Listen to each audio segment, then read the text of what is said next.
আপনি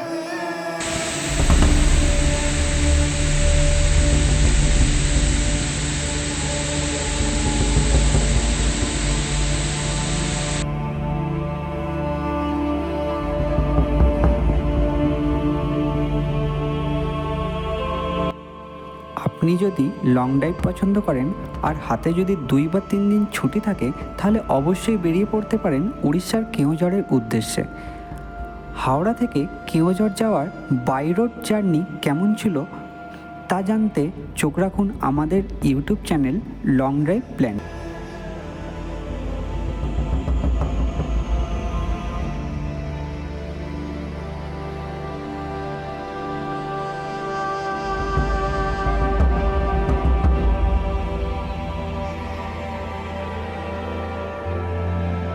বাজে 5:10, Uluberia just cross করছি আমরা।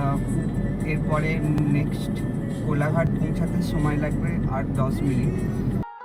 সেই মোড় বাঁদিকে নিলে আমরা সোজা চলে যাচ্ছি দীঘা, হলদিয়া, আর সোজা হচ্ছে টুয়ার্ডস খড়গপুর।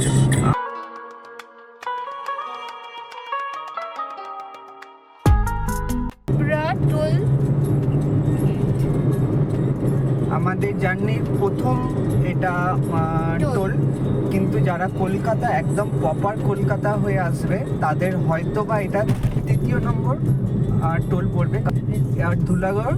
আর যারা হাওড়া থেকে আসবে তাদের জন্য হয়তো একটাই পড়বে। বাট আমাদের যেহেতু আমরা পাঁচলা থেকে শুরু করেছি, তাই আমাদের এটা ফার্স্ট টোল। দেখা যাক গোটা রাস্তার মধ্যে কতগুলো টোল পড়ে। একদম ভিডিও শেষে আমরা কতগুলো টোল এবং কত তার প্রাইস সেটা আমরা ডিটেলসে দিয়ে দেব।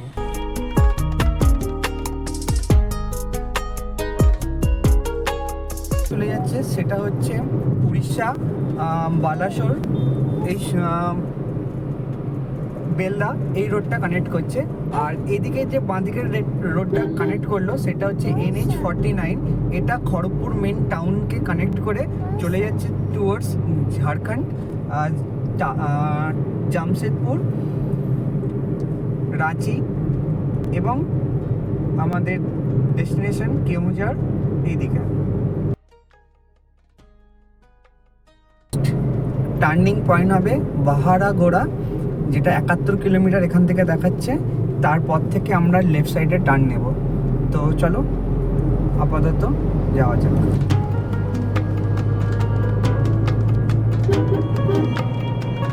এটা হচ্ছে খড়গপুর মোড়, যেটা থেকে টুয়ার্ডস বাঁ সাইডে গেলে আমরা চলে যাচ্ছি খড়গপুর টাউন।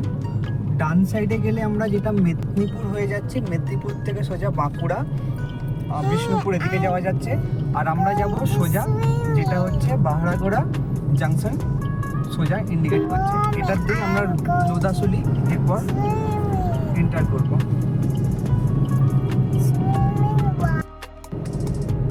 হঠাৎ করে ওয়েদারটা একটু অন্যরকম হয়ে গেল। এতক্ষণ রোদ ঝলমলে আকাশ ছিল, হঠাৎ একটু ক্লাউডি বা ফ্রগি বলতে পারি, ফ্রগি ওয়েদার হয়ে গেছে। জানি না ডাস্টের জন্য বা কি, শীতকালের ফ্রগি ওয়েদার লাগছে। রাস্তাটা বেশ ফ্রগি। এবার বুঝতে পারছি না এটা ফ্রগ না ক্লাউড। তো এত আমরা অনেকটা হাইটে আসিনি যে ক্লাউড এতটা নিচে থাকবে, তো হয়তো এটা ফ্রগ। কিন্তু এই সময়তে ফ্রগ সামনে ইন্ডাস্ট্রিজ ছিল, হতে পারে, কারণ এই ওয়েদারে ফ্রগ হওয়াটা খুব অস্বাভাবিক ব্যাপার।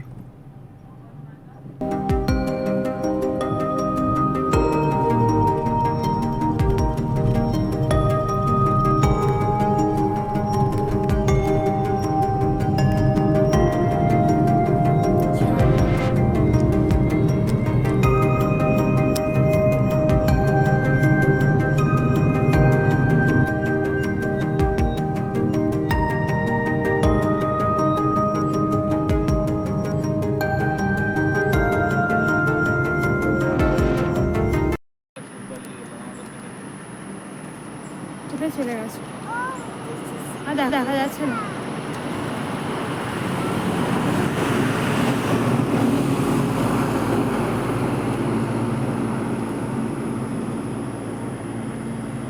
লোধাশুলি জঙ্গলে ঢোকার ঠিক কিছুটা আগেই আমরা দেখতে পেলাম একটি হাতি। গাড়ি পার্কিং করে এসে ক্যামেরা রেডি করে হাতির ছবি তুলতে তুলতে ততক্ষণে হাতি ভিতরে চলে গেছে। যাই হোক, আমরাও আর দেরি করলাম না, তারপর এগিয়ে চললাম আমাদের গন্তব্যের দিকে।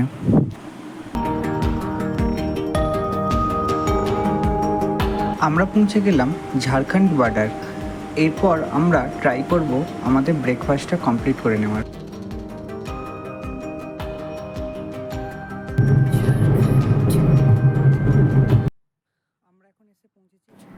ব্রেকফাস্ট করার জন্য আমরা এসে দাঁড়ালাম ভিকসান ধাবা। এই ধাবা বেশ পরিষ্কার পরিচ্ছন্ন। দেখানোর চেষ্টা করব একবার কীরকম পরিবেশটা। চলুন তো একবার দেখে নেওয়া যাক।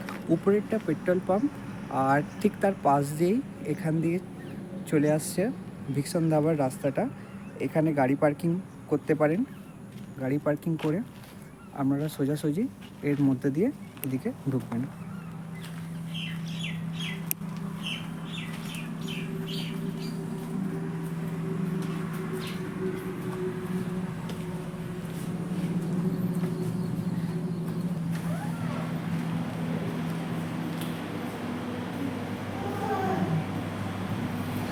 এরা দুজন খাচ্ছে না শুধু খেলা করছে।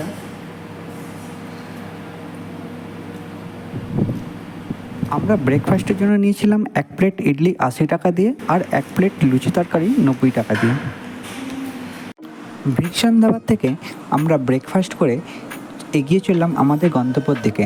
4 কিলোমিটারের মতন এগিয়ে এসে আমরা পৌঁছলাম বাহারাগোড়া জাংশন, এবং সেখান থেকে লেফট সাইড নিয়ে আমরা এগিয়ে চললাম আমাদের ডেস্টিনেশন কেওঁঝড়ের দিকে। কিছুটা এগিয়ে আসতেই আমরা উড়িষ্যা বর্ডারের মধ্যে প্রবেশ করলাম।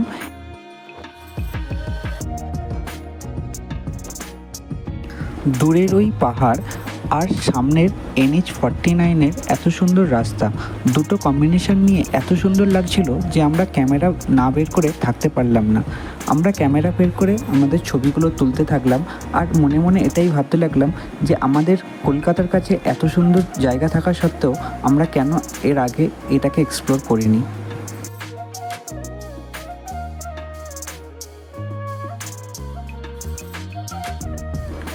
যারা যারা এখনও পর্যন্ত এই রাস্তাকে এক্সপ্লোর করেনি তাদের কাছে আমার একটাই রিকোয়েস্ট, আপনারা প্লিজ একদিনের লং জার্নি করার জন্য এই রাস্তাকে একবার এক্সপ্লোর করে দেখতে পারেন। বিশ্বাস করুন, সত্যি খুব ভালো লাগবে।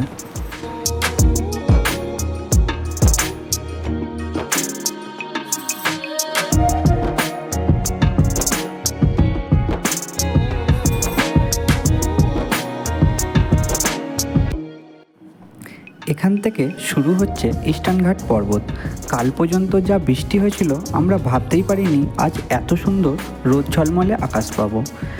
আকাশ ভর্তি মেঘ থাকলে দূরের পাহাড় খুব হয়তো ভালো লাগতো না, আর বৃষ্টিতে পাহাড়ে ড্রাইভিং করা তো সর্বদাই বিপজ্জনক। তাই এক্ষেত্রে আমরা একটু লাকি।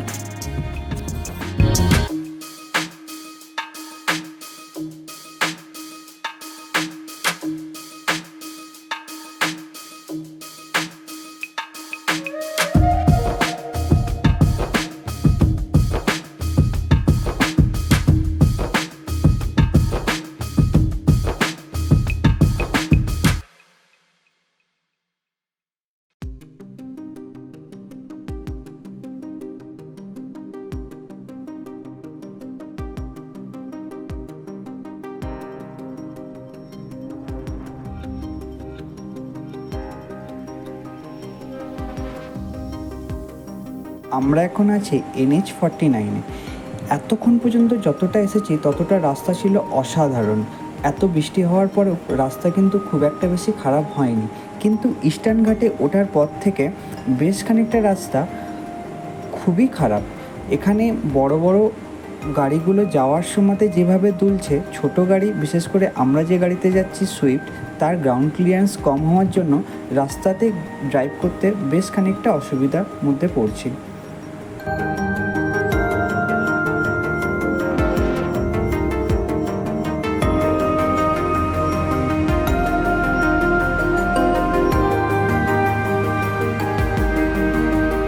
আমরা এসে পৌঁছালাম মা দারাশনী টেম্পল। এটি একটি খুব জাগ্রত মন্দির।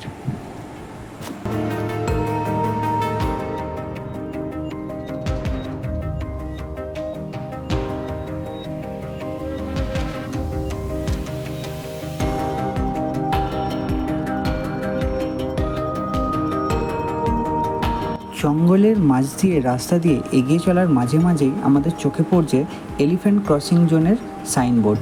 এলিফ্যান্টও দেখতে পাচ্ছি না, কিন্তু আমরা অনেক বানর দেখতে পাচ্ছি। এই বানরগুলো রাস্তার মধ্যে যেভাবে শুয়ে আছে খুবই বিপজ্জনক, বাট ব্যাপারটা বেশ মজার মুখ করছি। আমাদের থেকেও আরও যে বেশি মজা করতো সে এখন ঘুমিয়ে। যাই হোক, চলো এগিয়ে যাই আমরা আমাদের গন্তব্যের দিকে।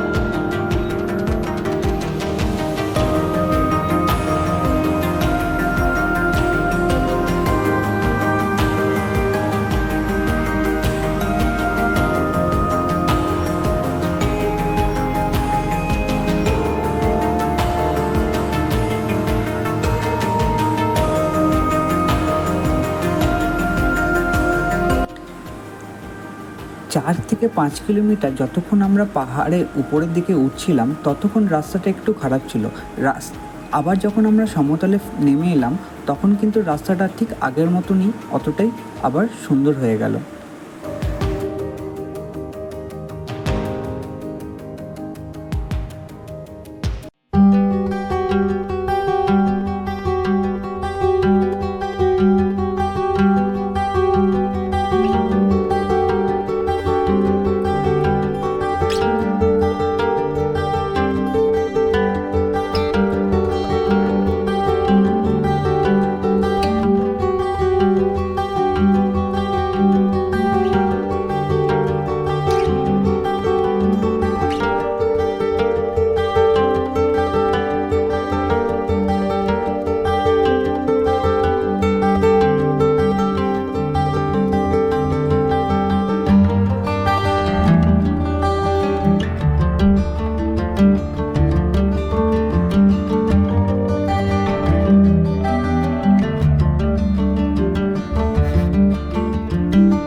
আমরা এসে পৌঁছালাম কেওঁঝর টাউন।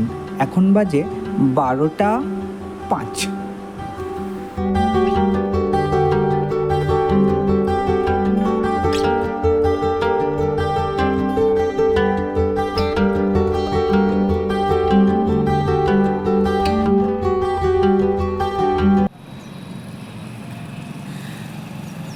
আমরা অবশেষে এসে পৌঁছালাম কেওঁঝর পান্থনিবাস।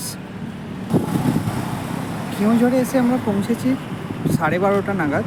আমাদের পৌঁছাতে কিছুটা সময় দেরি হয়েছে, কারণ আমরা হোটেল বুক করে আসিনি। আমরা কিছুটা সময় হোটেল খুঁজেছি এবং কিছু ভালো না লেগে আলটিমেট আমরা এই পান্থনিবাসেই আসি। এটা হচ্ছে পান্থনিবাসের গেট দিয়ে উঠে এখানে কিছু গাড়ি পার্কিং হয়। এছাড়াও এনাদের এই যে মেন এন্ট্রান্স আছে,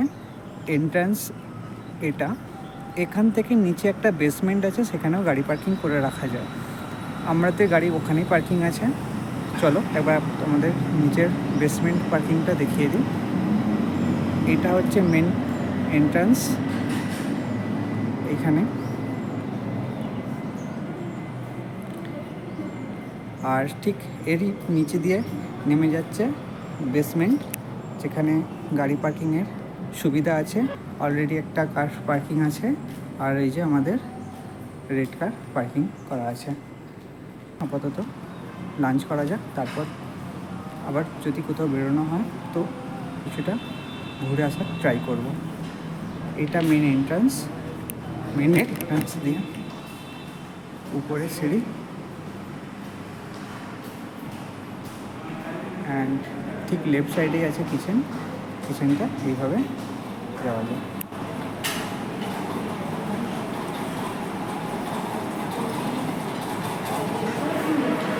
প্লেট এসে গেছে, আমাদের লাঞ্চও।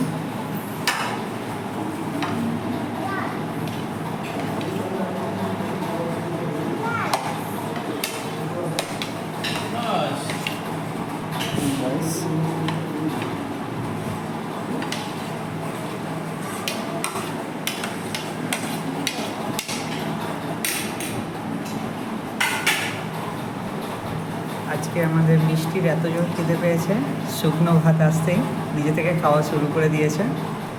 অন্যান্য দিন ভাত একদিকে আর মিষ্টি একদিকে থাকে।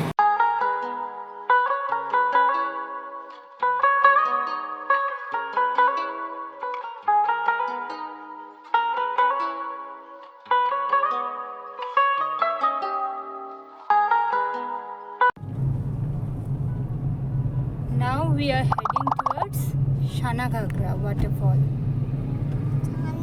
এখন বাজে 2:40 PM।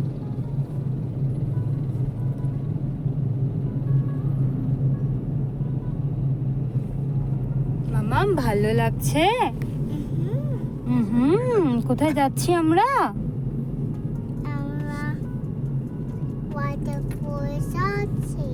Yes.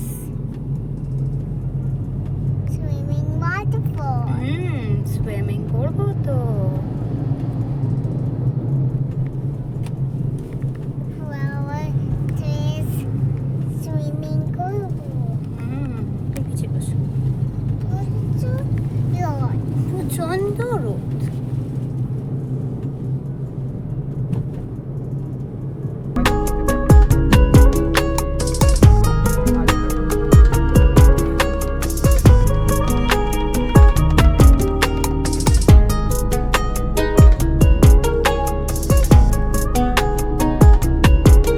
We have came to Sanaghagara waterfall. চশমাটা পরো আমি চশমাটা পরো একবার।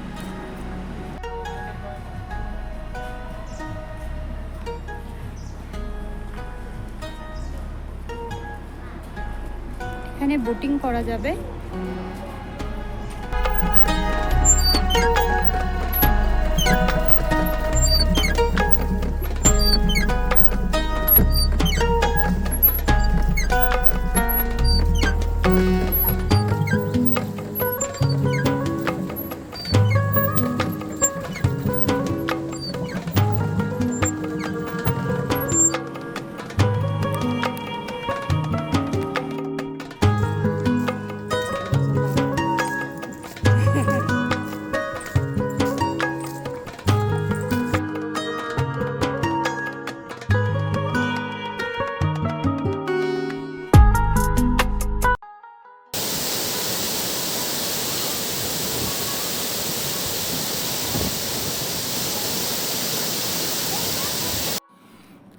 অবশেষে আমরা এসে পৌঁছালাম সানাঘাগরা ওয়াটারফল। বর্ষাকালে সব ওয়াটারফলই তার পূর্ণ রূপ ধারণ করে, সানাঘাগরাও তার ব্যতিক্রম নয়। সারাদিন জার্নির পর আমরা ভেবেছিলাম মেয়ে একটু টায়ার্ড হয়ে যাবে, কিন্তু তার এনার্জি দেখে আমরাও লজ্জায় পড়ে গেলাম। তবে এই ওয়াটারফলে এসে ওর একটু মন খারাপ হয়েছে, কারণ ও অনেক আশা নিয়েছিল যে এই ওয়াটারফলে যাচ্ছে যেখানে, সেখানে গিয়েও সুইমিং করবে। কিন্তু বলে রাখা ভালো, সানাঘাগরায় চান করার কোনো রকম ব্যবস্থাই নেই।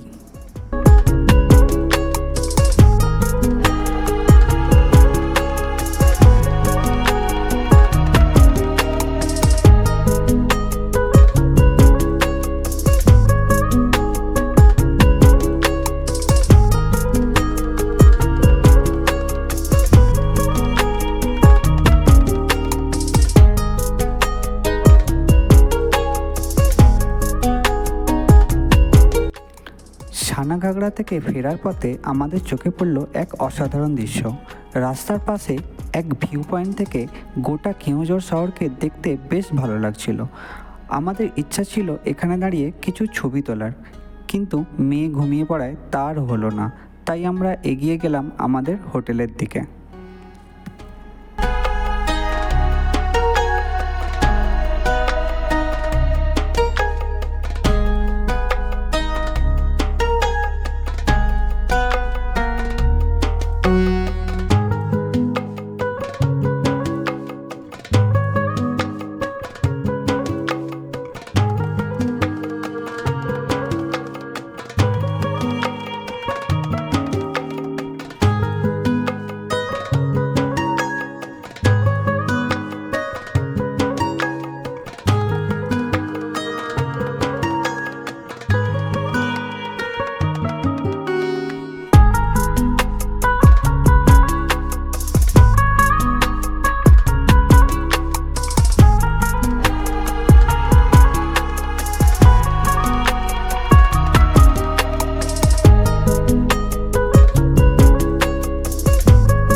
রুমে ফিরে মেয়ের সাথে সাথে আমরাও ঘুমিয়ে পড়েছিলাম। ঘুম থেকে উঠে সোজা চলে এলাম ডিনার করতে। আজকে ডিনারে অর্ডার দিয়েছিলাম আমার জন্য রুটি আর চিলি চিকেন, আর মেয়ে এবং গার্গির জন্য অর্ডার ছিল হাক্কা নুডলস।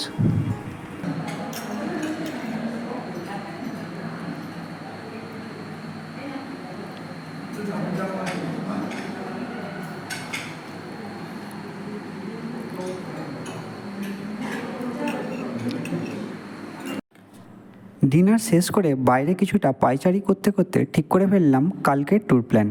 এখন যাই রুমে, কাল আবার নতুন ভিডিওয়ে দেখা হচ্ছে। আমাদের রুমের ছবি, তার ভাড়া, এখানে খাবার দাবারের সমস্ত দাম সবই থাকছে এর পরের ভিডিওয়। তো চলো, গুড নাইট।